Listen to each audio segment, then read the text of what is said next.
You're listening to Materials Business, the podcast where engineering, leadership, and innovation meet diversity and inclusion. Hosted by Monica Hernandez, engineer, entrepreneur, and industry advocate. When we embrace different perspectives, we create stronger industries, smarter solutions, and lasting impact. Now, let's dive in. Good morning, good afternoon, or good evening, depending on when are you watching us. And thank you for being part of the material business community. My name is Monica Hernandez, and I am your host. And I have an absolute super nice guest, Patricia. Thank you for being with us today. Hello, Monica. How are you? Good afternoon. I'm very happy to be with you. Many thanks for this invitation. Patricia, it's my honor to be here with you. I have to be honest with the audience. The first time that I heard what you do, I was like, I don't know what that means. And I am a metallurgical engineer. So today's episode, we're going to talk about, I'm going to call it the niche of the niche of the niche of the niche. So it's an area called Archaeometallurgy, and is like a sub area of metallurgy engineering that works in the archaeology realm. And I got to know Patricia, and I was super pumped, and I said, my audience has to absolutely know this because it is amazing. So once again, Patricia, thank you so much for being with us today. And why don't you start by telling the audience, who is Patricia Carrizo? Yes. Well, Patricia Carrizo is a chemical engineer who specializes in failure analysis causes at the metallurgy lab. Then became a specialized person in archaeometallurgy field. I found or created the archaeometallurgy field inside this laboratory of metallurgy. Previous I learned all I have to learn about failure analysis causes, because it's similar the methodology of study the metals, but you have to take very care of the pieces because are from a heritage or from museums. So you have some limitations, but the methodology of study is the same that you apply in failure analysis. And also I am teacher in the university or in material science subject in the practical part. Near to be a PhD in environmental mention. Wow. I live in Mendoza, the province of Mendoza, in the west side of the country of Argentina, in the city of Luján de Cuyo. Today is a special day, April 17, because we are celebrating our Malbec Day, International Malbec Day. So we are so happy to have this podcast today. So special. Thank you, Patricia. And because we have audience from all around the globe, so where you live is in Argentina, which is in South America. And then today's holiday is celebrating the winery. So if there are like wine amateurs listening to us and you're drinking some wine that comes from this region, from Argentina, now you can make the link on how this is a special day, like Patricia mentioned. Thank you for your introduction, Patricia. So many wonderful things. First of all, congratulations on all the achievements that you have done. It's amazing to see someone thriving in an area that is so niche, but I love it even more because you're a woman and then you're from Latin America. So really, really, this makes it special. So because I didn't know what that meant, I bet many of the audience people that are listening today are like, what is that archaeometallurgy thing? So what is archaeometallurgy? Well, the archaeometallurgy is the field of study of ancient metals, is to know how the pieces that were made from all cultures, from ancient cultures, to know to which to what they prepare the manufacturing procedures, and which metals or what minerals were used to produce these metals. So you can do like a reverse way, because you have the piece here and you do studies and analysis to go to the origin of the to, just to explain, and you can find very interesting things in the past. You can find very interesting things that now you can be very surprising about what you found, and what some alloys don't change now, are the same in this time now. So it's incredible the the things that you can achieve and discover. Um, Also, this is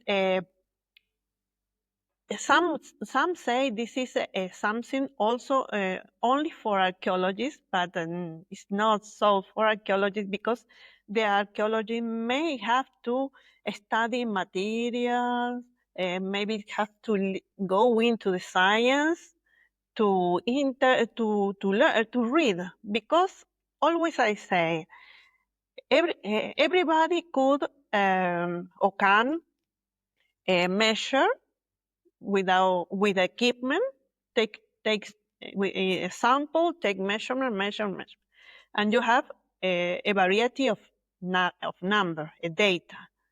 But who can interpret this data? The engineers, only the engineers, because we are prepared, our mind, our brain, with all of the education or the courses we took, we can interpret this. It's a field in this side. Is a field for engineers, for chemistry, for metallurgists, for civils. Also, it's a field that conservator, archaeologists. It's like an interdisciplinary field,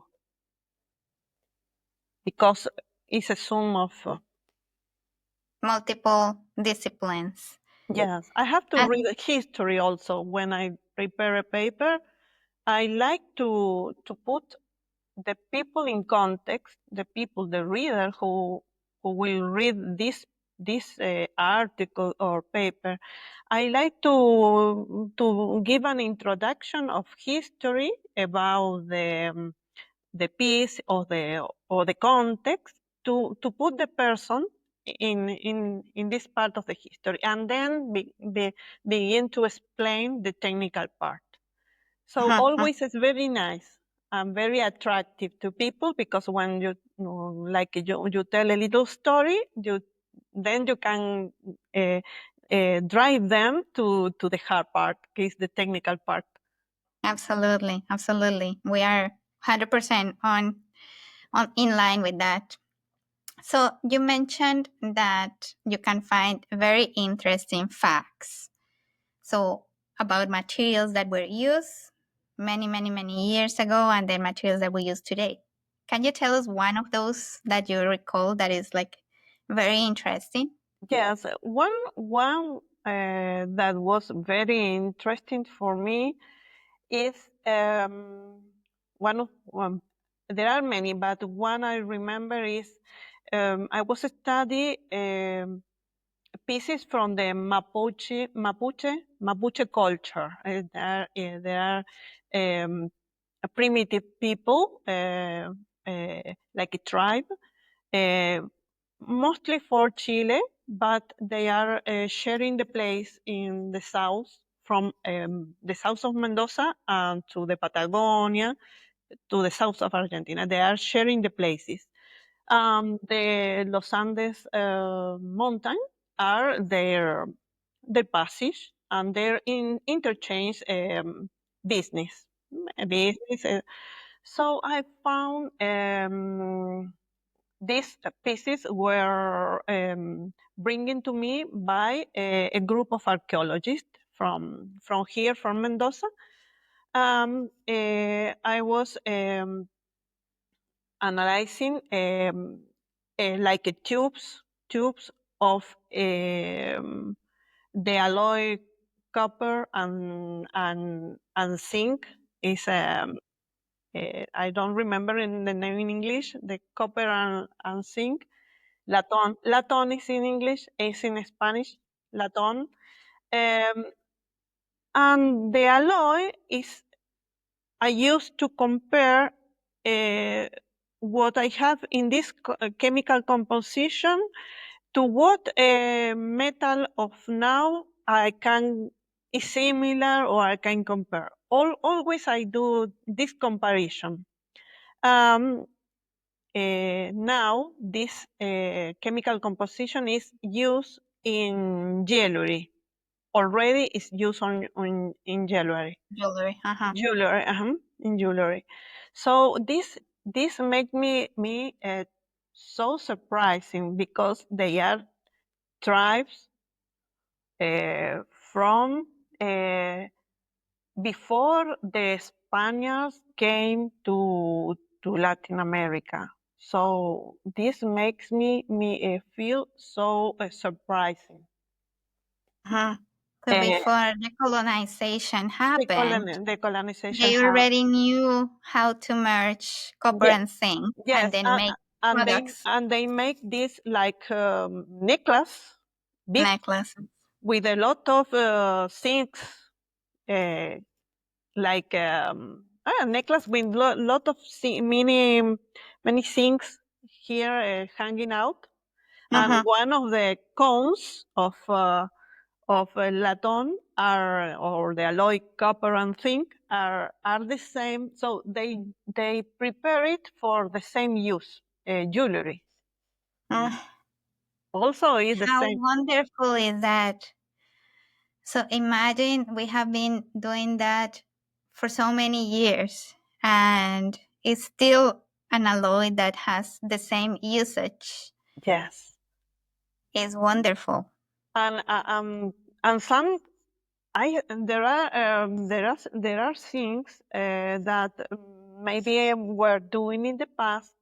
Then maybe with the development of technology, or because the now most people think that what we have now is better than what we have in the past. So they are forgetting all I this, forgotten. Yeah, forgot. But um, so always you have something to take back from the past to use now. that's a very good remark. It's Yeah, not just erasing and then blank new. It's like, how can we erasing the past. look at what it was done and then what can we learn? Yes. Another thing that was very surprising for me was in a painting. Paintings is different. It's not metal, but the pigment are original from metals. So I found that a painter make always the blank, the white, and the white is with lead. So is the time contemporary to this painter is they use the white from the lead. And then in another measurement, I found white, but from titanium. So That's an expensive paint.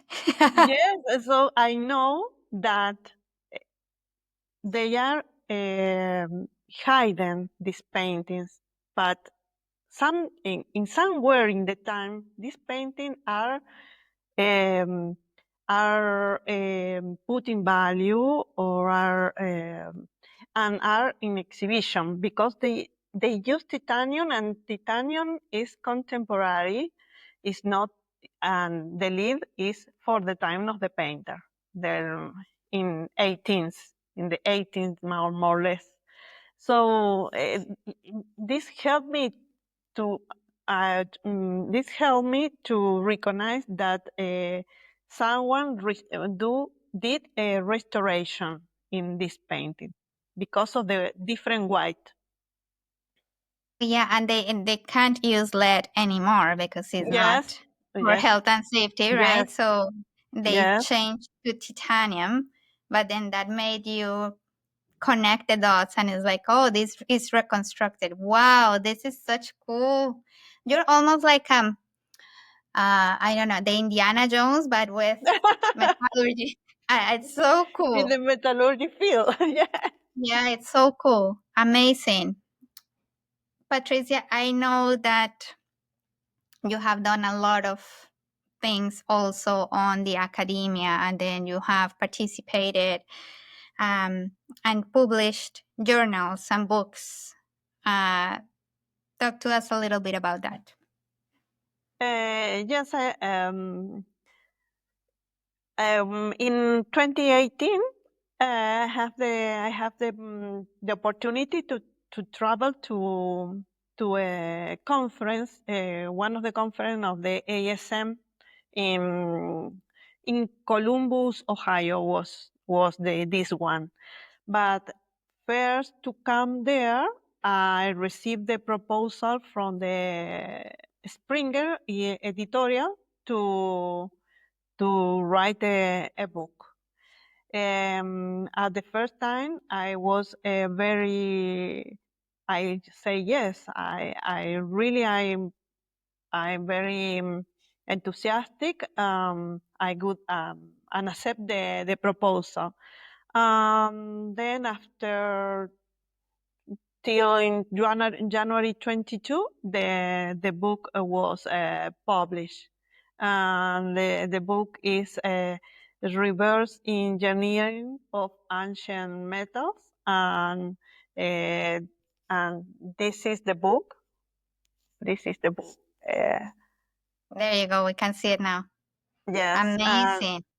And the book is a consolidation of all my work since the time I began with the book till 2018.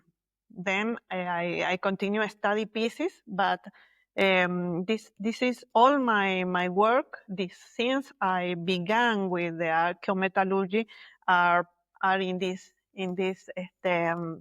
book. Uh, it's a book.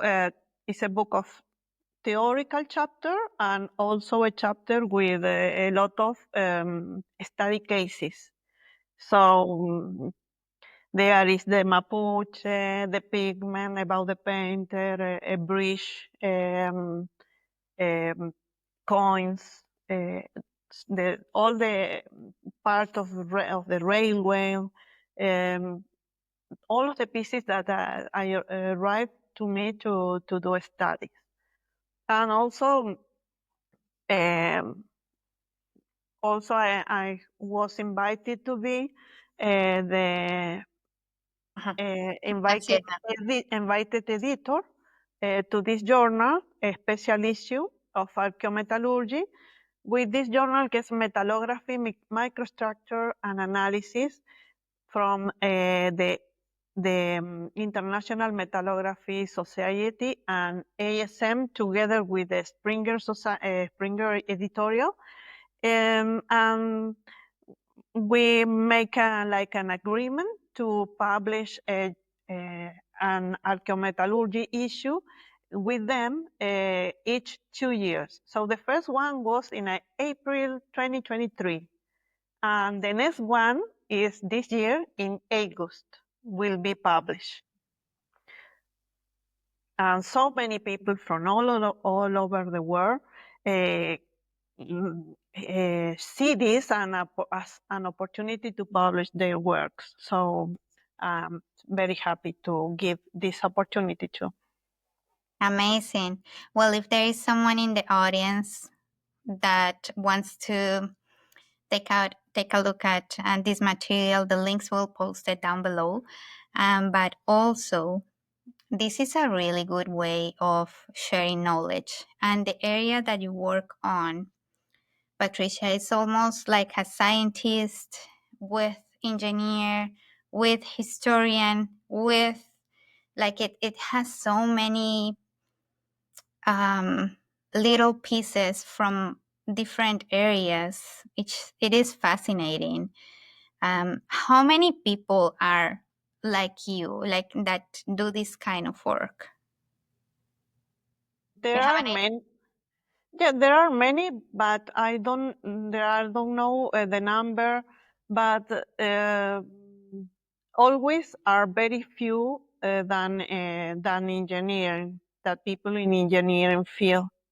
Um, there are, but not so many. Mhm. For example, there are so many concentrated in the zone of Europe, and there is countries that I know since a little time that a person is the only one in the field in her country. I know about a woman.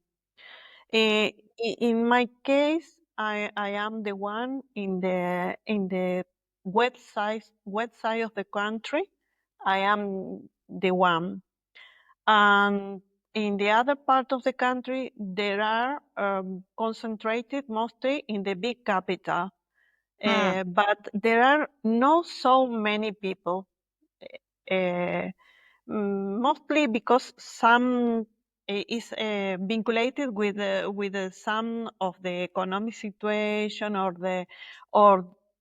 the importance that every uh, country give to the heritage or to Mhm. the culture or to conserve the past. So maybe you will find more people in this field, like in Spain, in Italy, in United Kingdom, um, and in another part of Europe. And for example, in United States, there is not so much. There is few people that is uh, give do these works, but maybe they do, but they are from the field of conservation or other study. But engineers that put their mind to this are a few. That's very interesting, and that's why when we kicked off the podcast, and I said, "You're the minority of the minority of the minority of the minority." So, in within the engineer realm, metallurgy is already like a very niche area, and then you're going one step down, and you go one step further, which is being a woman in that field. How has this experience of being a woman in the field been for you? Um, well, at the first time was hard when I was at the early beginning, because I have to demonstrate and to work so hard to show to my superiors that in my work at the university that this is also for engineers.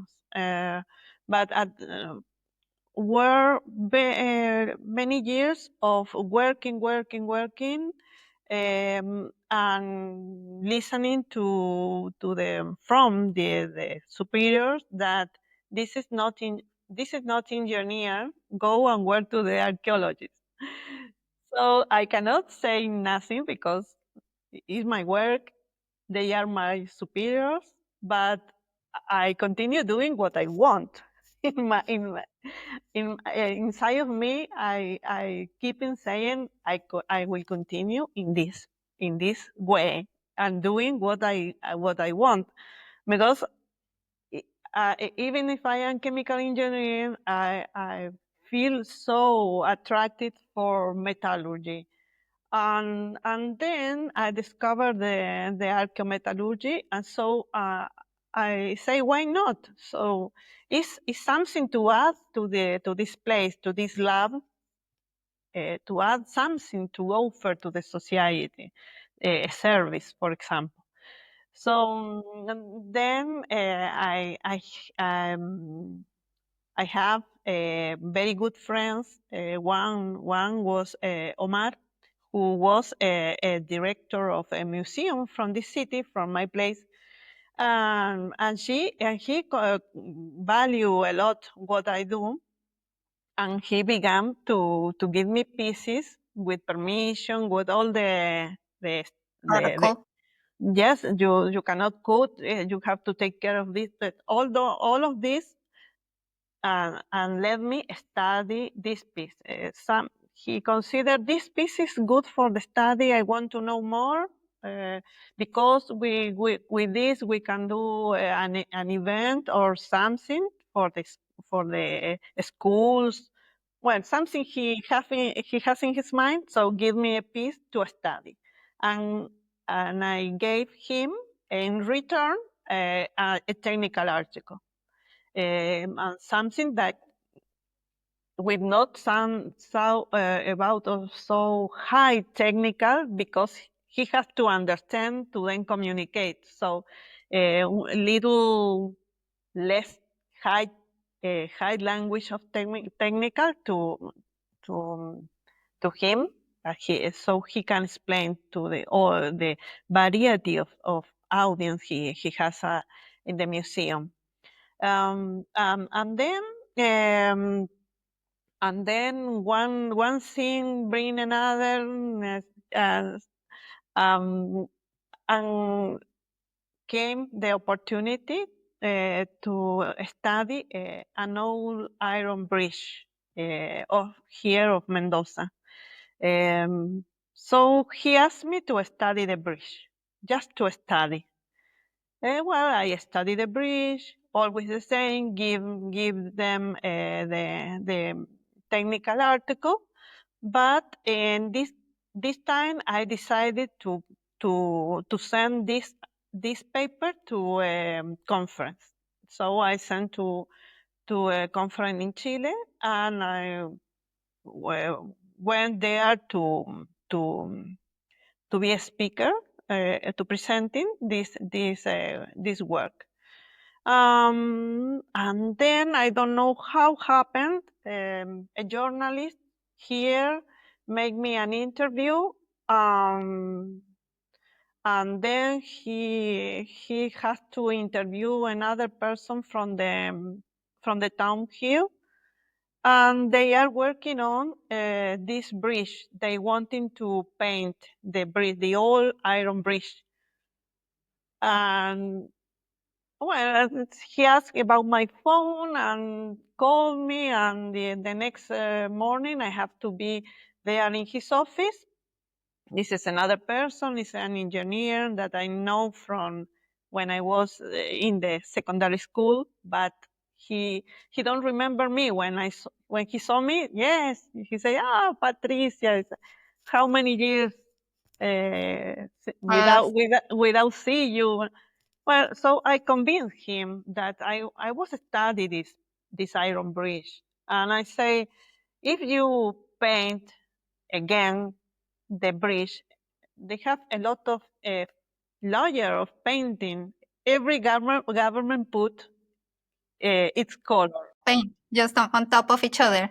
Yes, you know, a lot of layer. Yes, this has corrosion problem. It has failure because the cars um, uh, like when you Vibration. see the cars hit. Oh, they bumped into the bridge. So Yes, yeah. and Uh-huh. the parts are broken. Some parts are broken. We need reparation. You cannot put whatever metals because you will induce the corrosion. The positive and negative. You have to put similar because we cannot find the exactly metal because the bridge is from 1890 Wow. from this time, and the material is the same that from the the the the Eiffel from the Eiffel The Eiffel Tower. tower. Yes, because are contemporary of a time. This is the material that is used more used in these times. So all were made by forged iron. So well, they don't know the chemical treatment or the treatment thermal treatment. They so uh, because of this is the same type of material. It's a very noble material, but you have to take care of them. If not, without maintenance, so I convinced him. We make the work of a putting value of restoration, and he gave me a place of like an inspector from outside because I'm not a personnel from the town here.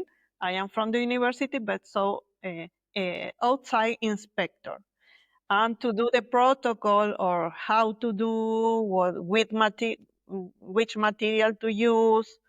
So I asked them for all of these things to make a very good work, and this take place on 2016. So many years that this putting value happened. Um, and always I do the thing, the work I do with so passionate and with so much of love I put on every work. Even that the pay, the salary is very low. No matter what, I continue doing because is I am very passionate about what I do. We can feel it. We can feel your passion when you speak about it. We can feel how much love you put into all the things that you do. So it is quite amazing to learn that it's like you and I are distanced by the whole continent, right? I am at the whole up north, and then you're all at the whole up south. Yes. But the passion that we get into the day-to-day work that we do is what has joined us, and we are here today Yes. sharing with the audience. So thank you for all your hard work and then for everything that you do, because definitely, like you said at the beginning, I didn't take the no for an answer because I wanted to contribute and I wanted to give something to the community, and we need to do this. So thank you for not accepting the no because Yes. that is exactly so. That is so much resilience go into that. So much you have to be fueled by that passion because otherwise you will not do it. So it really is very interesting what you're sharing. Patricia, it is really interesting. I really loved everything. And you are a really good storytelling. Like when you were describing the bridge, and I have seen it in my career as well. It's like they just paint one on top of the other, so you can see the red, the white, the yellow, the Yeah. blue. It's like, oh my God, it's almost as thick as the material on coding. Yes. So I could imagine all that in my head. So thank you for that. Really appreciate your contribution to the Material Business Podcast. Thank you to you. We are almost at the end. I told you before we started, this is going to go so fast. Yes. But we will do another episode in Spanish as well for our Spanish-speaking audience. Many thanks. The one thing that I wanted to ask you is why someone, let's say there is one high school girl that is looking to see what they do with their life, and then if they study this or that, what will you tell that person right now from everything after you have done so many years of work and then you have really passionately carried the good work that you're doing with Archaeometallurgy? Well, I would like to say them to the young people who maybe don't know what to follow, what career to follow, is that engineer is not like heavy. It's heavy, but because you have to be so compromised and to study, but it's not an impossible to a career to choose and to follow. Why not girls cannot choose engineer? Why not? Why is it's totally good for us? We can go to these places where man always were. One of my decisions for engineer was this: why not? Why the men? Why not the woman? So was my first decision. Even mathematics are never was my strong on this. I decided equally to go for inside the engineering.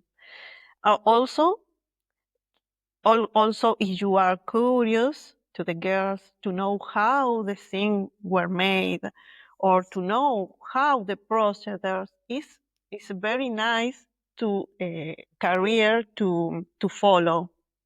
And also the career give you so many pleasant moments, so many achievements. Well, you have to work hard, you have to love what you do.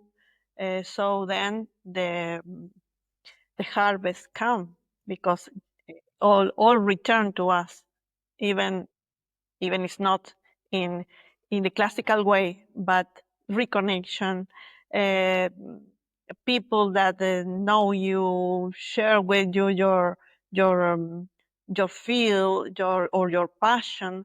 So it's very very nice, and they have to be courageous Courageous, yeah. courageous to follow and to know stop by because someone say no, or you can't, maybe it was so difficult for you. No, this is something that they have to be very clear on this and be decided to continue. If they love this, um, uh, it will be very nice, A very rewarding career. rewarding. Yes, very rewarding career in many levels and in many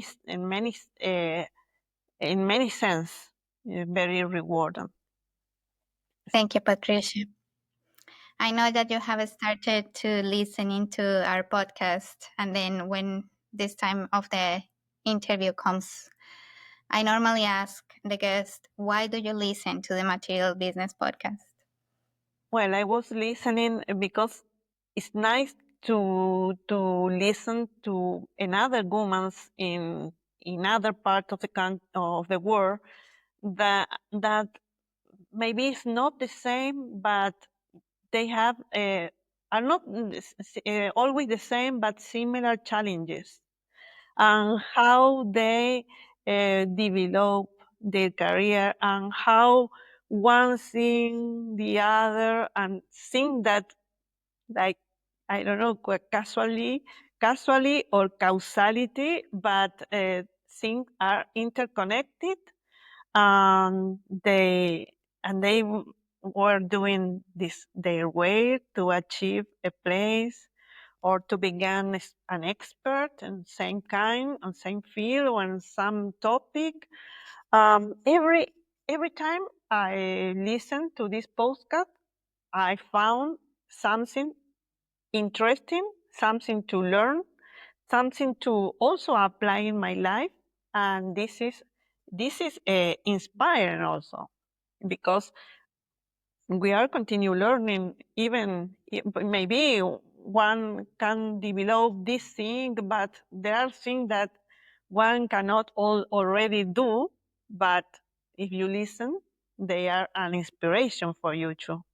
So Oh, we learn all between, uh, like an interconnection. Yeah. So Patricia, I invite them to all of them to learn to listen to the podcast, and I have the the blessed, I suppose, that I listen to the Spanish podcast and to the in English podcast, so I have a wide variety of yeah. yes. And that's so cool. You could also, like, if there's people that don't speak Spanish, but they want to listen to any of the Spanish speaking podcasts in YouTube, you have the ability to add subtitles in any language. So even if, like, right now we are speaking in English, but let's say there is someone that English is not their first language and they want to still learn about this podcast, they can go to YouTube, and then there is a function to add the captions in whatever languages you have. That is part of our compromise with inclusion, Okay. and that's part of our, as a company, that's part of our EDI contribution. So Yes. anyone that wants to listen in other languages, the capability is there. Also, if you have some sort of disability on listening, for example, then you can read as well. That Mhm. is also added in there. Okay. But Patricia, I am super happy. This episode was fantastic. You're an amazing guest. Thank you so much for coming. But more than that, thank you for doing everything that you do. And then for continuing, even with everything that was against, like when they told you no, or Uh-huh. when they said this is not for you, or when the compensation is not what it's supposed to be because the amazing job that you're doing, but you still kept on going. Yeah. And that is a really good message that we can put out there into the world. So thank you. Thank you for everything that you do, everything that you are, and for being so kind to share all your time and your knowledge with this audience. Thank you too, and your company, because you bring us this place and this multi-ethnical, a lot of inclusion, a lot of sharing. Well, only to say you that I wish you so many blessings and many thanks for this, for your time too, and for this big opportunity. For me, it's a big opportunity. Someone from the end of the world could say. Uh, Sharing the experience with a wide audience. Amazing. Patricia, thank you once again. And then for all the audience, stay connected. If you loved this episode, share it with someone that probably will love it as well. And we'll see you in the next episode. Thank you so much. Bye. Thanks for listening to the Materials Business Podcast, Feel free to visit infinitygrowth.ca to see show notes and explore other episodes. If there's someone you think should hear this episode, please share with them. Take care of yourself and have a great rest of your day.